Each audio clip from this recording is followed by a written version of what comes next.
पहली बात तो उपासक को ये नहीं देखना कि हमारा मन लगता है कि नहीं। उपासक को नाम चलाने का प्रयास करना चाहिए। पहला प्रयास नाम चलाना है।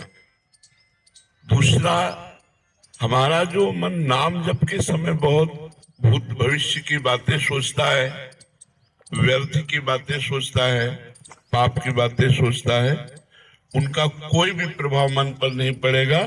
वो सब डिलीट हो जाएंगे क्योंकि नाम चल रहा है। और बहुत जन्मों के संस्कार हमारे नाम में भरे पड़े हैं। जैसे जैसे हम नाम जप करते हैं वो अपने संस्कार भागवतिक डालता है मन पे और मन के जागतिक संस्कारों को बाहर करता है। और उपासक उस प्रक्रिया को समझ नहीं पाता और वो विचलित होकर सोचता है कि जब मैं नाम जप करता हूँ तो मन नाम में न लग करके संसार में जाता है। तो पहली बात तो आप निश्चिंत रहिए, आपका नाम जप करने से ही काम बन जाएगा। मन भले संसार में जाए, मन भले इधर उधर का चिंतन करे, उसे कोई फर्क नहीं पड़ता। जैसे अग्नि में दाहिका शक्ति है तो आप भाव से छुओ या अनजान को या कोई जान के जैसे भी छुओगे उसमें दाहिका शक्ति अपना काम तुरंत करेगी, आपको जला देगी, स्पर्श करते ही जला देगी। जैसे अमृत में मारण शक्ति का नाश करने वाली शक्ति विराजमान है। आप जो ही अमृत पिएंगे आप मृत्यु से बच जाएंगे। जैसे विष उसमें मारण शक्ति विराजमान है, आप जो ही पिएंगे आप मर जाएंगे क्योंकि उसका प्रभाव है। ऐसे नाम में आनंद शक्ति, तारण शक्ति, पाप क्षय शक्ति, दुखों का विनाश शक्ति, ये सब विराजमान है।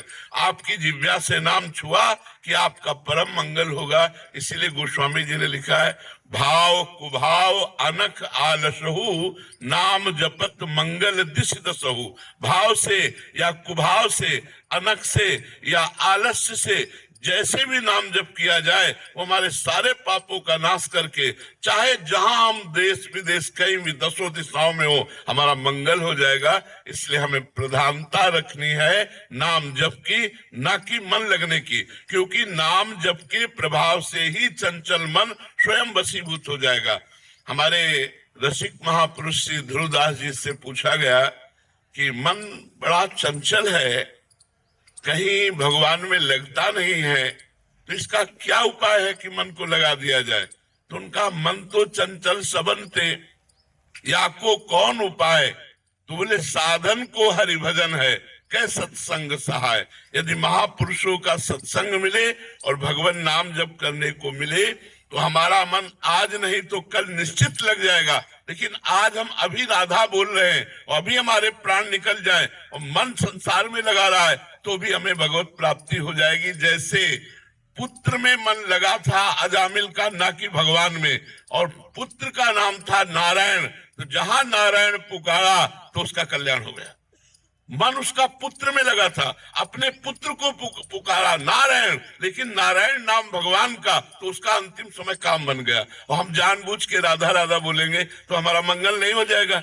वो तो अपने पुत्र के लिए नारायण बुलाया तो उसका कल्याण हो गया। और हम जानबूझ के राधा राधा, कृष्ण कृष्ण, राम राम, शिव शिव, हरि हरि जपेंगे, हमारा परम मंगल हो जाएगा, मन लगे या न लगे।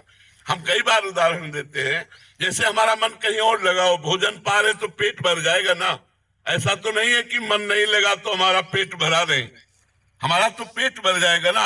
ऐसे ही हम नाम जप कर रहे हैं, मन लगे न लगे, संसार से वैराग्य, भगवान से अनुराग और अपने स्वरूप का बोध, तीनों एक साथ होता चला जाएगा। जब अधिक नाम जप करोगे तो अनुभव में आ जाएगा। इसलिए सबसे प्रार्थना है, पहली बात शराब मत पीजिएगा। अगर इतने लोगों में से कोई भी शराब पीता हो तो आज वृंदावन की पावन भूमि में रज में बैठे हो, शपथ खा लो कि शराब नहीं पिएंगे। वो तुम्हारी बुद्धि को भ्रष्ट करता है, तुम्हारा पैसा व्यर्थ जाता है और तुम्हारे शरीर के अंगों का नाश करता है। कितने लोग शराब पीते हैं? इतने में हाथ उठाओ। बहुत कम लोग। धन्यवाद। हम तो पहला धन्यवाद देते हैं जो नहीं पीते हैं और दूसरा धन्यवाद देते हैं जो पीते हैं। वो हाथ से छोड़ देंगे। पक्का छोड़ दोगे? छोड़ दोगे? हाँ, पहली बात शराब नहीं पीना। दूसरी बात, राजकीय, राष्ट्रीय और व्यापारिक, इन उद्देश्यों में जो देश विदेश जाते आते हैं या जो हमारे देश के संरक्षक हैं, उनको मांस भी परोसा जाता है। कोशिश कीजिए, हम ना की कसम नहीं खा रहे, कोशिश कीजिए कि आपका आहार मांस शून्य हो। जैसे हमारे राष्ट्र सैनिक हैं, इनको सुविधा होती है, खा सकते हैं और चाहे तो ना भी खा सकते हैं, तो हम जोर नहीं देते, लेकिन प्रार्थना करते हैं कि बिना मांस के भी शरीर में बल आ जाएगा यदि आप संयम से रहेंगे और पवित्र भोजन पाएंगे। किसी जीव का मांस ना खाइए, क्योंकि ये पाप आपके शरीर को अभी नहीं तो आगे चलकर, और इस जन्म में नहीं तो अगले जन्म में बहुत दुख भोगना पड़ेगा जो दूसरे शरीरों का मांस खाते हैं। अगर राष्ट्रीय सेवा में है तो भगवान जैसे निर्वाह करे वैसे निर्वाह करो। अगर बच सकते हो तो मांस खाने से बचो। अगर शराब पीना और मांस खाना, और तीसरा दोष पराई स्त्री से विचार करना, अगर इन तीनों पर आप विजय प्राप्त कर ले और नाम जप करें तो इसी जन्म में आपका मंगल हो जाएगा, इसी जन्म में सारे दुख छूट जाएंगे। जो केवल 3 बातों को स्वीकार कर लीजिए, हमारी बात मान लीजिए कि अगर माता बहन पराये पुरुष से और पुरुष पराई माता बहनों के साथ ऐसे गंदे आचरण ना करे तो हमारे भारत में गृहस्थी बिगड़े ना।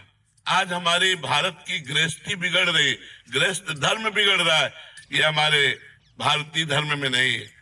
प्राणपन से पत्नी को अर्धांगिनी माना गया और पति को प्राणेश्वर माना गया। जहाँ हमारे धर्म में ये बात है, वो ये बातें, गंदी बातें ऐसे संशय पैदा करें जो पराये पुरुष पराई स्त्री। तो ये 3 बातें आप स्वीकार कर लीजिए तो आपका जीवन धन्य हो जाएगा। किसी से आशीर्वाद मांगने की जरूरत नहीं है। यदि आप सही आचरण करेंगे तो सबके आशीर्वाद आपके पास आ जाएंगे। पहला, हम शराब नहीं पिएंगे, दूसरा मांस नहीं खाएंगे, तीसरा पराई स्त्री से संभोग नहीं करेंगे, और कोशिश करेंगे कि अधिक से अधिक नाम जप करें। हमारी प्रार्थना, अगर हमारी ये बात मान लोगे तो आपका निश्चित परिवर्तन हो जाएगा। आप भारी विपत्ति में भी मुस्कुरा कर निकल जाएंगे, इतनी सामर्थ्य आपको भगवान देंगे। श्री राधा वल्लभ लाल की जय।